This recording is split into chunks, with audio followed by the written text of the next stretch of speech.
on m'a appris plombage, j'ai toujours dit plombage, on dit plombage, je sais pas trop d'où ça vient.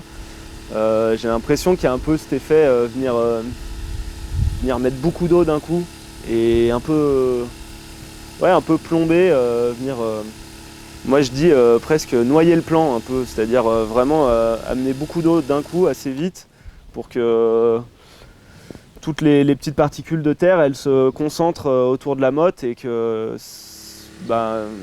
on le voit quand on plombe comme ça vient aussi effriter un peu plus la terre, l'affiner et venir mettre les racines en contact, les racines de la motte en contact avec la terre plus vite, quoi. C'est méditatif. Là on est avec Camille et Margot, on déplace une rampe d'arrosage. Je pense que l'arrosage, je vais en avoir besoin pour cette culture-là, notamment c'est la carotte. Ouais, là évident qu'il va me falloir de l'arrosage pour faire la carotte. Le temps qu'elle développe son système racinaire. On voit bien là, à gauche il y a déjà 4 semaines de pousse. À droite c'est frais de 1 semaine, quoi. On en est au stade cotylédon, quoi. Du coup là faut surtout pas prendre le risque, je préfère avoir un peu un surarrosage et assurer ma levée et ne pas perdre le peu qui lève avec la carotte. En fait à la plantation, j'arrose vraiment à l'arrosoir, au pied, où je mets une très très grosse quantité d'eau et mes gouttes à gouttes sont plus éloignées et du coup après quand je prends le relais avec les gouttes à gouttes, ça irrigue une autre partie de la planche et du coup j'incite les plantes à aller chercher, à puiser l'eau un peu plus loin. Mais si on lui donne toujours à boire, si on donne toujours de l'eau vraiment pile poil à son pied, pourquoi elle étendrait ses racines pour aller chercher donc de l'eau un peu plus loin, mais qui dit quand elle va chercher de l'eau un peu plus loin, elle prend aussi ce dont elle a besoin dans le sol, les micro-éléments pour sa croissance.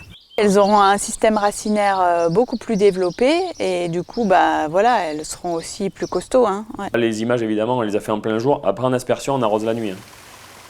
Ça nous permet d'être plus efficace et qu'il n'y ait quand même pas de gros choc thermique parce que si on balance de l'eau froide sur les salades chaudes, ça va quand même pas leur faire du bien. Et d'efficacité de l'arrosage.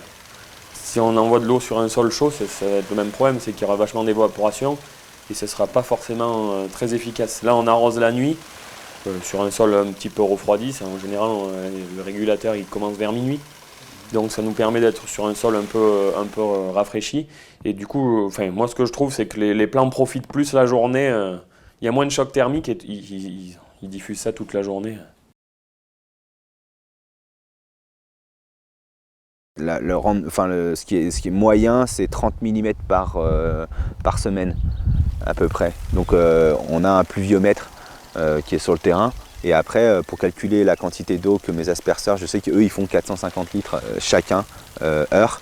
Et comme je ne suis pas encore sûr de comment tu vois, c'est 450 litres, très bien, mais est-ce que c'est pareil à 10 mètres, 4 mètres, 80 mètres? Et là, je mets le pluviomètre en fait. Et j'ai mis le pluviomètre à différents endroits de l'arrosage. Quand il y a 2 arrosages qui se rencontrent, bien sûr il y a vachement moins besoin d'arroser, et quand il n'y a qu'un seul arrosage, ça pleut vachement moins. Et du coup j'ai réussi à déterminer à peu près que 1h30 ça faisait bien. Je faisais 1h30 sur la même zone quand il y a 2 asperceurs et du coup le double 3 heures. Du coup, en général, je coupe la poire en deux, je mets à peu près à 2 heures et 2 heures, 2 heures et quart sur un arrosage et ça suffit amplement pour la suite, quoi. J'ai pas besoin d'arroser plus, quoi. Là, vraiment sur les temps de passage, je ne lancerai pas de chiffre de comment le faire. Parce que ça dépend vraiment de est-ce qu'il a fait beaucoup de vent, est-ce qu'il a fait chaud, est-ce qu'il a fait une petite pluie, est-ce que le vent est hyper important. On a été sur des conditions de vent assez élevées cette année et rien que ça change du tout au tout. Et après sur la question des vents avec les asperceurs, c'est la dispersion. C'est-à-dire que quelque chose que tu arroses avec du vent, logiquement, n'a absolument pas, il y aura la même quantité d'eau, n'arrivera pas au sol que quand il n'y a pas de vent. Donc l'aspersion, c'est plutôt le soir. Et le matin, j'essaye plutôt ça et plutôt mettre sur les gouttes à gouttes quand il y a vraiment gros vent l'après-midi. plutôt mettre les gouttes à gouttes parce qu'ils s'en foutent. L'organisation des cultures, je les ai faites toutes dans le sens nord-sud. Parce que du coup aussi c'est aussi chouette, on a aussi le vent du sud apparemment, de ce que m'ont dit les locaux, il est très violent. Et du coup le vent du nord à l'inverse, il est séchant. Et c'est assez chouette parce que du coup ça permet de préparer le sol, mais c'est aussi plein de maladies en moins pour sécher sous les serres, pour faire en sorte qu'il n'y ait pas trop d'humidité. Ça évite les maladies, ça évite... Bon, ça ne nous empêche pas d'avoir de la rouille sur l'ail et tout ça, mais voilà, je m'étais dit c'est peut-être ça qui fera que... on aura vraiment moins de problèmes de phytosanitaire, quoi. 2 fois par semaine, et après, c'est suivant la température extérieure et le climat, mais oui, je mange jusqu'à 3-4 heures. Ce qui permet d'avoir mon volume de terre humide plus conséquent, et du coup, j'arrive à avoir entre 2 asperceurs cette humidité qui continue. Entre les goutteurs, en fait, parce que sous chaque goutteur, si je mets je sais pas moi, un quart d'heure par jour, j'aurai une petite poche humide, mais au milieu, ce sera sec. Et le but, c'est pas ça. C'est surtout à la saison sèche, quoi, juin, juillet, août, septembre, où on n'a pas beaucoup d'eau qui arrive en même temps et on n'a pas beaucoup de débit pour remplir nos cuves. Et en plus, on n'a pas beaucoup de cubes, on n'a que 8 mètres cubes, donc vu que ça se remplit lentement, en gros, ça se remplit en une journée. Et on peut arroser qu'une fois et on n'a que 8 mètres cubes, on ne peut pas avoir plus. Et il y a des fois où moi je pense qu'en plein été, on aurait beaucoup plus intérêt à arroser moins souvent, mais plus en quantité, parce qu'en fait ça sèche tellement vite avec le soleil, le vent, que quand on fait un arrosage, on met 10 mm, on va mouiller les premiers centimètres du sol, mais ça ne va pas descendre beaucoup plus bas. Et d'ailleurs, on le voit souvent, les pluies qu'on a ici, qui sont à 5 mm, 8 mm, on gratte, mais juste avec le doigt, dessous c'est sec. Et du coup, d'arroser moins souvent, mais beaucoup plus, je pense que ça permettrait de vraiment amener de l'eau en bas aux racines. Après, de toute façon, l'arrosage, dans un sens, c'est... Il y a plein de questions qui sont résolues parce qu'en fait on n'a pas assez d'eau, quoi. Donc on n'a pas beaucoup d'eau. Donc de toute façon, depuis des années, on arrose au plus urgent. Donc là, on a de l'eau ce soir. Qu'est-ce qu'on arrose ? Ça a vraiment pas été arrosé depuis longtemps. J'ai l'impression que c'est vraiment ça a soif. Donc voilà, ce sera ça. Moi j'ai mon roulement prédéfini en temps. Moi je pars du principe où on est sur du sec, quoi. Donc sur du sec, je sais que là je marche par 2 rampes d'aspersion. Je fais un jour ces salades, un jour les salades d'après, un jour les courgettes. En général, je stoppe une nuit et je rattaque dans l'autre sens, quoi. Après j'ai une gouge, c'est un bâton. Je le plante dedans, je regarde. Voilà, c'est quelque chose que j'avais récupéré avec la DABU. On avait eu une formation sur l'irrigation.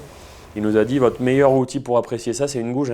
Donc je fais une carotte de terre et je vois un peu mon sol, comment il est fait, quoi. On ne peut pas dire tous les 10 jours il faudrait y repasser, par exemple. Ça aurait assez peu de sens dans la mesure où il suffit qu'il y ait 5 jours de couvert et ça en gagne encore, ça repousse de 5 jours. Globalement, c'est fait à l'œil, hein. À l'œil et à la disponibilité. Généralement, moi, c'est une dizaine de jours, je dirais. Mais au bout d'une dizaine de jours, on commence à se dire bon là il faudrait remettre un petit coup d'eau quand c'est en période de bonne croissance. Mais il y a des endroits où par exemple quand c'est un peu loin ou je sais pas, ça peut être tous les 15 jours. C'est pas forcément bon. Mais donc ouais, ça dépend de la disponibilité, de ce qu'on a besoin. C'est le problème d'avoir un seul asperceur, quoi. C'est qu'on peut pas arroser deux trucs à la fois. À l'œil et puis j'allais dire au doigt et en fouillant un peu la terre et voir si elle a besoin d'eau. Peut-être que j'arrose trop, mais c'est vrai que j'avoue que je fais aucun calcul de TP pour arroser, pour déclencher mes vannes, quoi. Là, il y aurait besoin d'un coup. Là, je viens de planter des salades assez récemment. Là, ça a bien cogné aujourd'hui, j'arrose la nuit, quoi. Mais en fait, en étant sur place tous les jours, il y a toujours je mets toujours les mains dans la terre, donc finalement, je ne dis pas je vais voir pour l'irrigation, quoi, en fait. Oui. Je le sens. c'est là où tu t'aperçois que bon, enfin, on a toujours un peu fait par manière empirique et beaucoup, je pense, au ressenti. Kalou, elle me disait tout à l'heure, ah, bah, les tomates, elles commencent à avoir les feuilles qui s'enroulent. Je pense qu'on a des... C'est pas forcément toujours un manque d'eau, mais je pense qu'il y a il y a aussi dans la régularité, dans la quantité qu'on amène à chaque fois, des choses qui influent, notamment sur les tomates. C'est assez sensible, je trouve, au niveau de l'irrigation. Et du coup, on a beaucoup de tomates qui ont les feuilles qui s'enroulent. Alors, voilà, on se dit, bah là, il fait chaud, et on a chaud. Donc on se dit que là, elles doivent avoir chaud, parce que ça fait un moment qu'on les a pas arrosées. Voilà, c'est un peu, c'est un peu ça, quoi, je pense. Moi, je trouve que c'est hyper important de réfléchir à... Oui, c'est bien de parler besoin en eau des légumes, mais ça, c'est un peu dans les livres. Voilà, tel légume a besoin de tant d'eau, très bien, ok, mais après, comment on peut faire pour qu'ils en aient moins besoin aussi? Donc voilà, d'aménager, d'avoir plus de paillage aussi. Peut-être d'apporter plus de matière organique pour qu'également il y ait une vie du sol qui soit plus importante, qu'il y ait moins de dessèchement, de mieux connaître notre terrain. On commence petit à petit. Enfin, c'est très lié aussi, je trouve, l'eau au travail du sol.